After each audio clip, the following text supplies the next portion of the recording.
Hello everyone, in this video I'm going to show you how to take a screenshot of your iPad screen.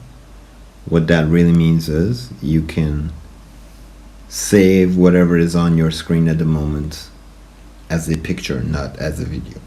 So it's actually very simple. All you have to do is you want to press the home button, the little button down there, and the power button.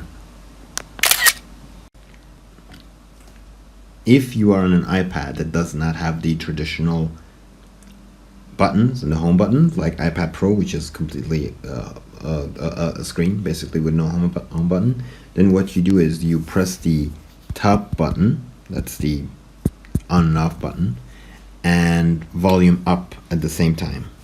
So you press up button and volume at the same time and you capture a screenshot. And that's how you take a screenshot. Thanks for watching the video. If you liked the video, please make sure to click thumbs up, subscribe to the channel, check out similar videos like this if you're interested, and if you have any questions, ask them in the comments section. I will see you later. Bye bye.